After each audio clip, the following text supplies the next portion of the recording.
অবশেষে বুঝতে পারলাম আমি সবার কাছে শুধু প্রয়োজনেই সীমাবদ্ধ। কখনো কারো প্রিয় হয়ে ওঠার সামর্থ্য আমার নেই। দিন দিন যতই বড় হচ্ছি, জীবন থেকে আনন্দের দিনগুলো ততই হারিয়ে যাচ্ছে। স্বপ্ন পালিয়ে যায় ঘুম ভাঙলে, আর মানুষ পালিয়ে যায় স্বার্থ শেষ হলে। ভবিষ্যতে যার কাছ থেকে তুমি সবচেয়ে বেশি কষ্ট পাবে, আজ সে তোমার সবচাইতে কাছের কেউ একজন। এই শহরে রূপের বদলে প্রেম বিক্রি হয়, আর ভালোবাসার বদলে অবহেলা। আমি এমনভাবে পা ফেলি যেন মাটির বুকেও আঘাত না লাগে। আমাকে তো কারো দুঃখ দেওয়ার কথা ছিল না। প্রিয় মানুষটাকে অ্যাক্টিভ দেখেও মেসেজ না করতে পারাটা সত্যিই খুব কষ্টের। কষ্টগুলো লুকানোর জন্যে সামান্য মিথ্যা হাসি আর ভালো আছি বলাটাই যথেষ্ট।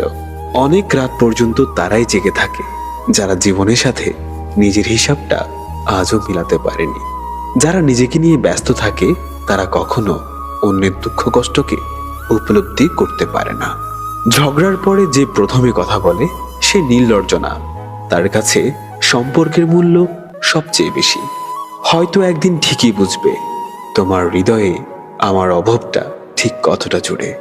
হ্যাঁ, আমি পাগল, কারণ তোমার ভালোবাসার অভিনয়টা আমি কখনোই বুঝতে পারিনি।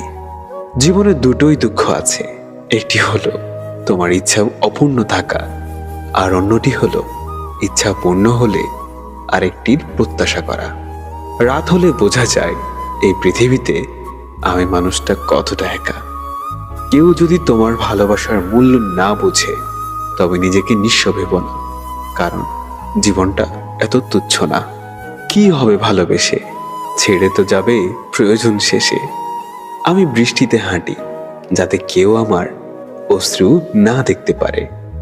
কাউকে খারাপ বলার আগে ভেবে নিও তুমি নিজে কতটা ভালো।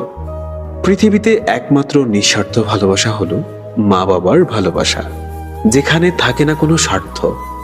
সারা জীবন থাকে শুধু নিঃস্বার্থ ও অফুরন্ত ভালোবাসা।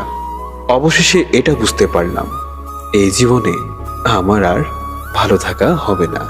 যত্ন করে কাঁদানোর জন্য আপন মানুষগুলোই যথেষ্ট। নিয়ম করে হাসতে পারিনি বলেই কষ্টগুলো আজও ব্যক্তিগত।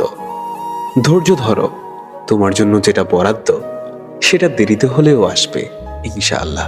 মুখোশধারী ভদ্র হওয়ার চেয়ে স্পষ্টবাদী অভদ্র হওয়া অনেক ভালো।